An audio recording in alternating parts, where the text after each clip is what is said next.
Not recording the hook set.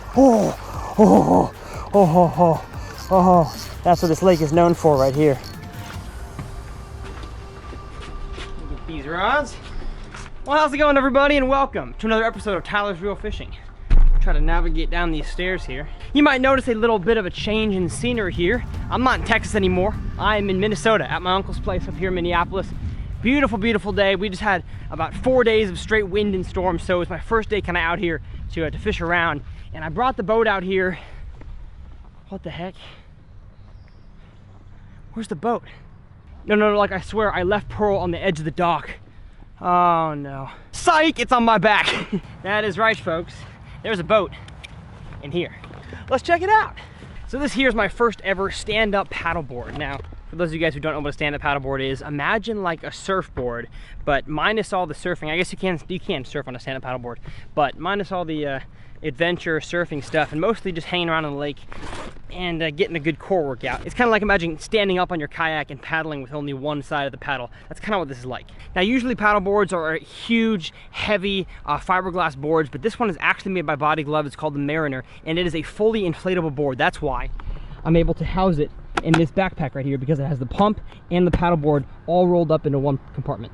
So you may ask, well, how long does it take to pump up? I'm gonna put my timer on my phone right now. I'm guessing, I've done it a few times before. My guess is it'll take about 10 minutes to pump up, which really isn't all that much, and you're not pumping that hard. So let's set up the pumper and set up the stopwatch, and it begins now.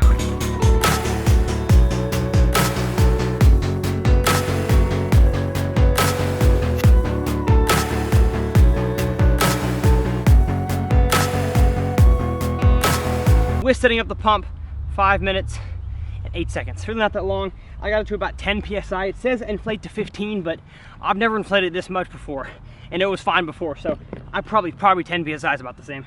And now that we have tested it, it does float. The paddle also comes in the kit with it as well. Just a nice aluminum stand-up paddleboard paddle.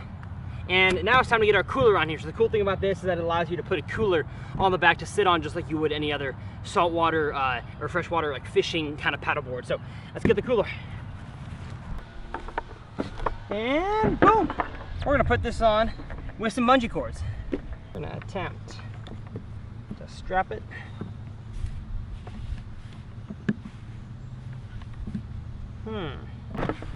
Nope. All right, never mind, zip ties. There we go.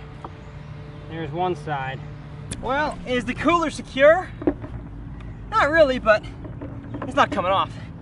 Well, we're gonna take off the bucket hat because it is getting way too humid out here, and we're gonna launch the thing.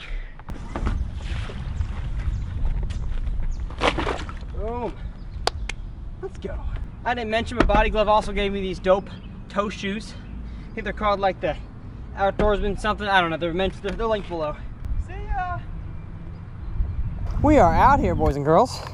But before we even start, I'm gonna open up my favorite fishing app called BassForecast. I'm working with them for a little bit now.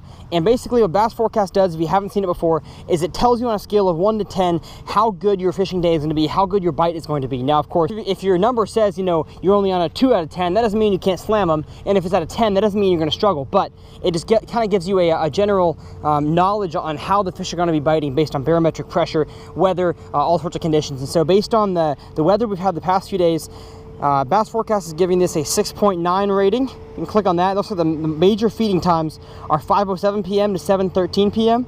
and 4:24 a.m. to 6:44 a.m. We did miss that morning bite, but it is 5:56. We are right in the smack middle of that prime time. Now, if you guys want to download BassForecast for yourself, it is a free app, no charge to you, and it's one of the coolest apps that I've ever used. So it'll be linked down below for you guys to check out.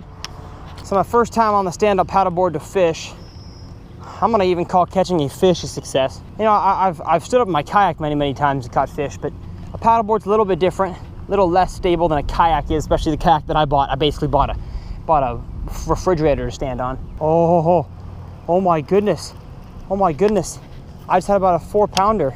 Take a swipe of my bait and miss it. Missed it, did ya? I'm seeing bluegill everywhere on this flat, which means there's fish up here feeding on bluegill. There's just no way.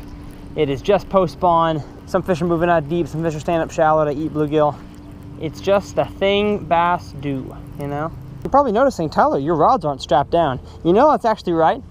Body Glove sent me some rod holders that go in these things here, but I did lose them somewhere in the travel from Texas to Minnesota, so they're probably back in my garage in Texas. But you know what? When you don't fall in, you don't gotta worry. Fish 2, Tyler 0. It is time to go out to the grass edge and just throw my shaky head. Might be a finesse day, might be. Do me a favor, bite my lure, and let me get you in. I promise I will set you free right away. You just must let me put you on the YouTube. Oh, come on. Oh, I had a bite. There's fish right here, man. There's fish right here. Gosh, dang it. Kind of wish I was doing that, though. That looks fun. Oh, are you kidding me? I felt like a big fish. Oh, man. Oh, look at that. Took the worm off the shaky head. Oh, I felt like a big fish. That literally felt like a 5 or 6 pounder. And I wasn't even in weeds. Get him. Come on, bring it in. Bring it in. Oh, nope, not too giant. But you know what? We're gonna take him for our first Minnesota bass of the year. Loosen up my drag a little bit. Why not? Let him fight around. Boom! Shake, baby. Shake your good old thing.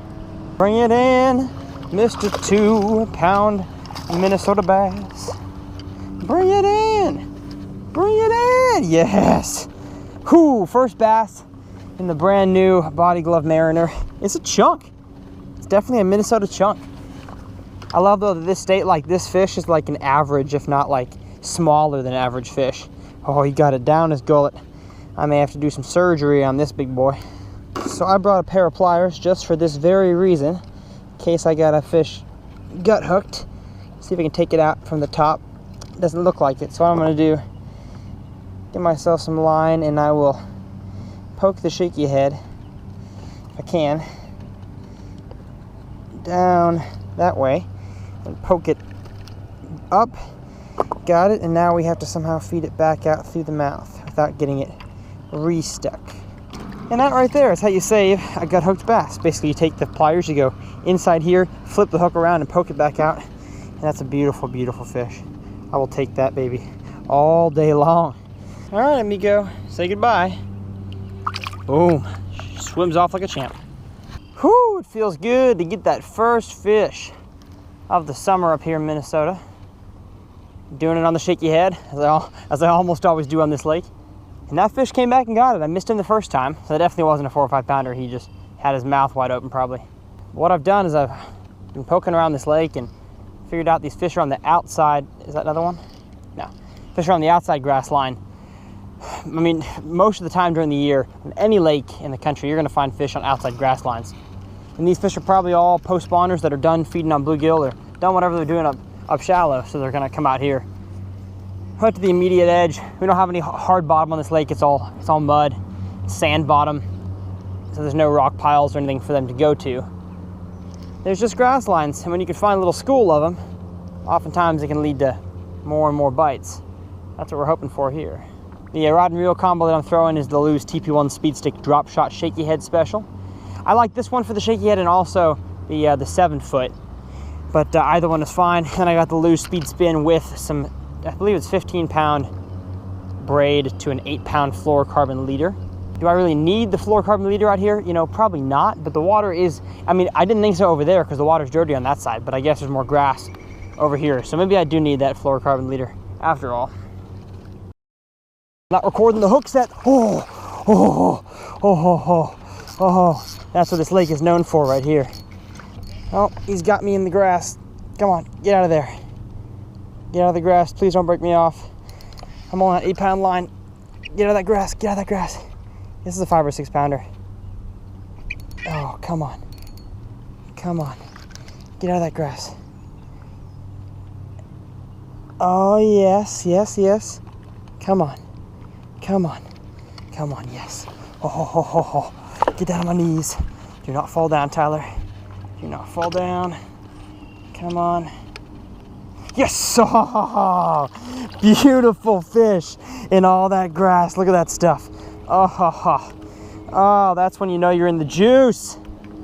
That's when you know. Let's go, baby. And a whole patch of milfoil. Folks, as soon as you get to the milfoil, you know you're getting to the big ones. Whew! Yeah, buddy. Oh, I don't have a scale with me right now. I left the Connect scale back at home, but this has got to be 4 pounds. That is a thick, thick, heavy fish. Give him a little dunky dunk. Okay, little sugar mama, I'm gonna let you go. She got me all wet, but it's a good thing I'm in my bathing suit on my paddleboard. Oh, yes. Oh, I wish I'd gotten the hook set in that initial jump on camera. Sorry, ladies and gents. Did not get that. Classic YouTuber, you know, not pressing record. Back at it again in the paddleboard. Catching big ones on the shaky head. A little tip for you guys when throwing a shaky head in grass specifically is that when fishing grass, a lot of times people often shy away from the shaky head because they feel like it gets stuck too much in the grass. It's kind of a hassle to pull out. But in my case, I find that it's actually a really, really good grass bait because not a lot of people throw it. And so if you can muscle through the, the phases of ripping out of grass a lot, you can catch a lot more fish that have been pressured by Sinkos and Texas rigs and the like by all your buddies.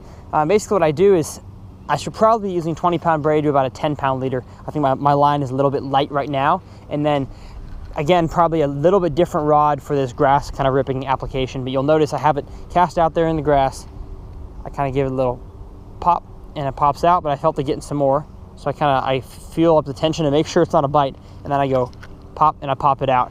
And most of the time, if you have the right shaky head, I have a little ball shaky head right now, that jig will come popping out of there. And that's oftentimes when I get my bite, is when I pop it out and I feel an immediate grab. Occasionally it's, my shaky head hitting a piece of grass right after I ripped it, but sometimes you'll feel that thud, or that weird kind of like grindy feeling you feel on light line when a fish is kind of, swishing it around in his mouth. And that means you got a fishy, not a grassy. Got him. Got him. Oh man, that dude was feisty and I couldn't control where he was going. I think that was a largemouth. I'm gonna watch that footage back over just to make sure, but he looked a little brown. Or we're just gonna say he was a largie. Well, everybody, that is the video. I hope that you enjoyed. As always, I love taking you guys out on the lake with me. Whether it's on a bass boat or a bay boat or even a paddleboard like I was using today, I just love taking you guys on my adventures with me out in the water and catching some big bass as we did today. And now, if you guys like this type of videos, let me know down in the comment section below. I'm definitely, keen on using that paddleboard more and more. Super fishable. I did wish it had like a live well in it or like a stringer that I could use, so I could probably jerry rig something, but it is an awesome paddleboard. Anything I use today, just like in all my videos, whether it's rods, reels, the paddleboard, my AFCO clothing that I wear, everything is down below in the description for you guys to enjoy, with a lot of discount codes for you guys as well. I feel like I don't plug the description enough. It actually has a ton of stuff down there that can help you guys out as anglers. And with that, we're gonna sign out from northern Minnesota, and we'll see you guys next time.